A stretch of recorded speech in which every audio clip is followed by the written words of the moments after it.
Olá, caros alunos, tudo bem com vocês? Espero que sim. Bom, cá estamos para fazer agora a devolutiva, né, a explanação das 5 questões de geografia que vocês responderam no último questionário do dia 21 de maio, certo?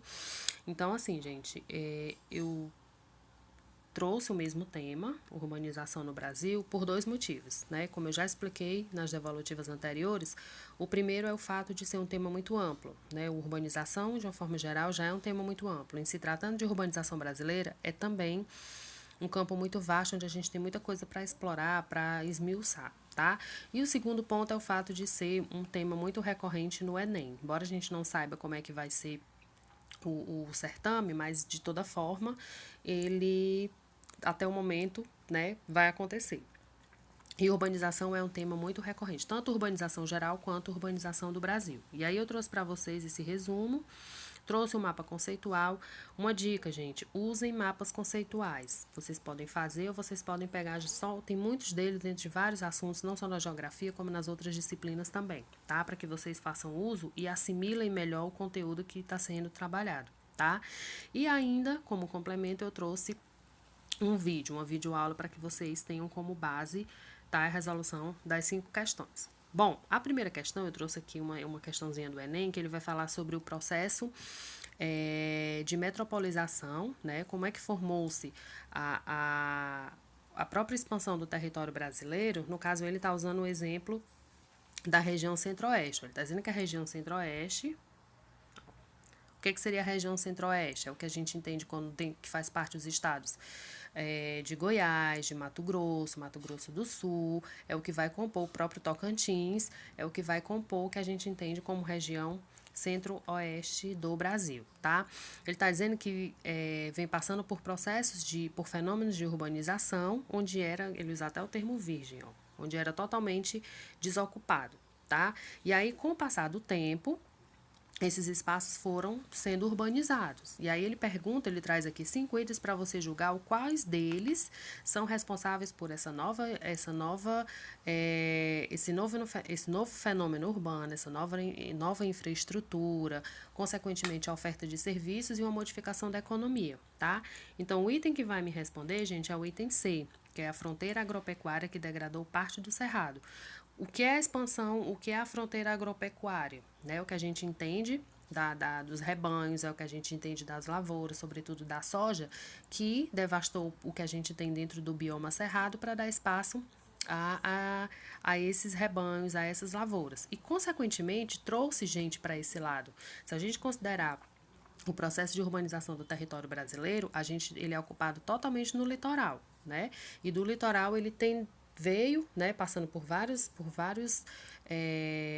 etapas, em tempos diversos, ele acabou vindo do litoral para o interior. Se você pegar o mapa da urbanização do Brasil, você vai perceber claramente aquele ponto do litoral todo vermelhinho, que é onde a gente caracteriza como os formigueiros humanos, né? E aí, vindo mais para dentro do interior, a gente vai encontrar os vazios demográficos. Se você comparar, por exemplo, o estado de São Paulo com o estado do Amazonas, você vai ter uma diferença enorme de ocupação, né? E, sobretudo, de urbanização.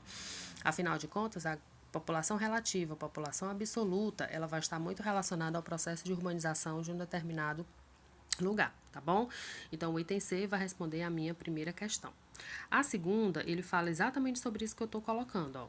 A intensa e acelerada urbanização brasileira, ela trouxe sim benefícios, mas a gente sabe que ela traz consigo também uma série de mazelas, né? Uma série de problemas e problemas esses que vão tomar grandes proporções muitas vezes, né? Quanto mais urbanizada, quanto mais desenvolvida é uma determinada área, mais ela vai passar por problemas sociais. E o que é que a gente pode caracterizar como esses sérios problemas sociais? Como que a gente pode dizer como se fossem problemas de fato que inserem e tendem a piorar a vida desses centros urbanos. É onde a gente tem aí na letra B, o aumento do número de favelas e cortiços, a falta de infraestrutura de todas as formas de violência, né? O que basta a gente analisar as áreas periféricas, né?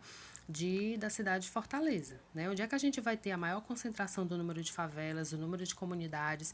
Aí ele usou o termo cortiços, tá, gente? Mas os cortiços, o que que eram? Os cortiços eram prédios públicos não, perdão, prédios mais antigos ou edifícios mesmos que eram formados por é o que a gente entende hoje como kitnet, né? São vários quartinhos e aí era muito comum no início do século passado, né? Principalmente nos centros urbanos das grandes cidades.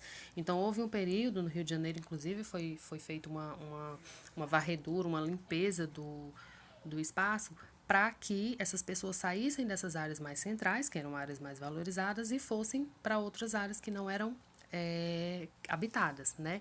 Foi assim que formou-se o Pirambu, foi assim que formou-se as favelas no Rio de Janeiro, né? Eles saíram da área central, né? E se dirigiram às áreas que estavam inabitadas, que era o que? Era o morro. Então, a partir daí começou a surgir o surgimento das primeiras favelas. Lógico, foi um crescimento e foi um surgimento totalmente desacelerado. Não houve um planejamento. As pessoas chegavam, ocupavam determinado espaço, construíam seu barraco e pronto. Ali elas passavam de geração em geração, né? E a gente sabe que o nosso processo de urbanização no Brasil, de uma forma geral, ele foi sim desorganizado, tá bom? Na terceira questão, eu tenho aí, ainda sobre esse fenômeno da urbanização do século XX, ele fala sobre as modernas, ele fala sobre o processo de metropolização, né, dentro da vida urbana contemporânea, e aí ele usa o termo metrópole moderna no Brasil, no caso. Metrópole moderna brasileira, que a gente pode dizer que seja o quê? Vamos entender primeiro o que é uma metrópole, tá? É uma cidade, né, principal, não necessariamente sendo a capital, certo? Ela vai ser uma cidade que vai se colocar na condição de cidade grande e ela vai polarizar as cidades em seu entorno. Ou seja, ela vai influenciar, entendam como polarização, ela vai influenciar todas as cidades que estão ao seu redor. Vamos tomar o exemplo do estado do Ceará. Nós temos duas regiões metropolitanas, tá? E uma em consolidação. Então, a gente tem Fortaleza, é a primeira região metropolitana do estado do Ceará, onde Fortaleza vai polarizar, ela vai influenciar as cidades em seu entorno. Caucaia, Maracanaú, Pacatuba, Cascavel, Aquiraz, Eusébio, São Gonçalo do Amarante, tá? Horizonte, Cascavel eu já falei, Pindoretama, Pacajus, todas aquelas cidades que são no seu entorno. A segunda região metropolitana que nós temos no Ceará é o Cariri, Crato, Juazeiro e Barbalha. E a terceira que está em fase de consolidação é Sobral. Sobral, Crato e Juazeiro não são capitais. Isso não é o fato de ser, não é um critério para ser metrópole, tá? Então, eu trouxe o exemplo daqui do Ceará, que fica mais fácil da gente entender, certo? E aí ele pede para que, o que a gente pode afirmar a respeito das metrópoles modernas no Brasil. É o que responde claramente o item B. São configurações cujas dinâmicas, né, levam os limites para além do núcleo municipal de origem. E aí onde essas cidades, uma ao lado da outra, elas vão formar aglomerações multimunicipais, né? É onde eu tenho, por exemplo, quando eu estou na saída de Fortaleza, por exemplo, para o Maracanaú, as cidades acabam meio que se misturando, se mesclando, né? Eu muitas vezes não percebo um limite claro. Existe o balão do Mudubim, que faz a divisão de um para o outro. Mas se a gente for analisar, não tem uma determinação muito clara do que vá começar um e vá terminar o outro, tá certo? Então, o item B responde claramente aí a nossa terceira questão. E a quarta, ele traz aí 3 itens e pede para que vocês julguem esses itens como verdadeiros ou como falsos, tá? O primeiro, ele diz que os números referentes ao processo de urbanização possam conter distorção resultante das metodologias utilizáveis, onde é inegável que entre as décadas de 50 e 80 o Brasil passou por um intenso processo de urbanização. Correto, tá? O item 1 é correto. A década de 50 e a década de 80, nesse período aqui, a gente tem, por exemplo, a construção de Brasília, que foi mais precisamente em 1960. E um dos objetivos de trazer da construção da cidade de Brasília é de ocupar o Planalto Central, de ocupar a região central do Brasil, né, que até então era concentrada como eu falei no início, no litoral, né? Então esse foi um dos pontos. A construção da cidade em si levou uma série de pessoas a migrarem para essa região centro-oeste, houve uma maior urbanização e uma maior ocupação dessa região no Brasil, tá? Então, principalmente a partir da década de 50, que a gente já tinha o segundo governo de Vargas, né, seguido até 80, onde a gente já teve a instauração, já estava em pleno vapor o regime militar no Brasil, certo? O segundo item, ele diz o seguinte: no início da ocupação do território brasileiro, houve grande concentração de cidades na região sudeste. Esse fenômeno está associado ao processo industrial que teve seu maior desenvolvimento nessa região. Correto, tá? Ocupação do território brasileiro, grande concentração na região sudeste, que está atrelado ao desenvolvimento das indústrias. Então, os primeiros núcleos industriais, as primeiras fábricas surgiram em São Paulo. São Paulo está inserido na região sudeste. Então, esse processo industrial ocasionou o que a gente tem hoje como a cidade de São Paulo, né, ser a maior cidade brasileira, uma das maiores da América Latina, inclusive, tá certo? Então, o item 2 é verdadeiro. E o item 3, ele diz que no mundo cada vez mais globalizado, há um reforço do papel de comando de algumas cidades globais na rede urbana mundial. Mais uma vez, o caso de São Paulo aí, que é um grande centro de serviço especializado. Corretíssimo, tá? Dentro dessa hierarquia urbana, existe a cidade pequena, a cidade média, a cidade grande, a metrópole, a cidade global e a metrópole global. É isso que a gente vai entender. No caso de São Paulo, ela se encaixa como uma cidade grande, como uma metrópole e como uma cidade global, inclusive. Afinal de contas, ela vai ter influência não só no Brasil, como na América do Sul também, certo? Então, a minha quarta questão, eu tenho o item 1, o item 2 e o item 3 correto, tá bom? As três.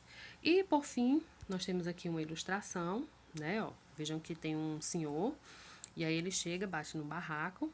Vejam que é uma área totalmente dentro de um lixão ou próxima de um aterro, ó, certo? Que se vocês observarem, é dentro do Brasília, tá vendo? Na região centro-oeste. E aí ele coloca esse senhor, e no entorno também, ó, mais ao fundo, tem a área mais elitizada. E no meio a gente tem o processo de favelização. E aí a moça vai e diz: eu presumo que o senhor veio nos cobrar a taxa do lixo, né? A gente entende a taxa do lixo como mais uma tarifa para que nós que vivemos dentro de um núcleo urbano, é mais uma despesa que a gente tem, né? E aí, considerando o processo de urbanização, o que a gente pode compreender disso? É o que responde o item A. O que é a especulação imobiliária? É a busca por territórios, por áreas dentro de uma determinada cidade, né? O que empresas, que corretores acabam fazendo para ocupar aqueles espaços que ainda estão vazios, tá? A metropolização e a hipertrofia. Professor, o que seria hipertrofia, gente? É o supercrescimento, principalmente de forma desordenada, das grandes cidades, tá? É uma forma de expansão dos serviços, né? Expansão do comércio, a expansão das indústrias, mas que de uma forma desorganizada. Isso vai impactar diretamente esse processo de urbanização. Tá? E aí, no caso, ele cita o setor terciário. O que é o setor terciário? É o setor de comércio e o setor de serviços, que é um dos principais dentro do sistema capitalista, tá? E aí é o que vai claramente retratar aqui. O que eu posso caracterizar como serviço? Comércio dentro do setor terciário. O que eu posso caracterizar como serviço? A coleta do lixo. Né? É o que a gente paga, é a internet que a gente usa, são as contas de água e de luz que a gente paga todo mês. Isso é caracterizado como serviço, tá? Uma escola particular é um serviço que é ofertado àquela sociedade, tá bom? Então, o item A, ele vai responder claramente a minha quinta questão. Espero que vocês façam um bom proveito dessa explanação e usem lá na relação que vocês deverão fazer com as suas respostas do questionário. Até a próxima!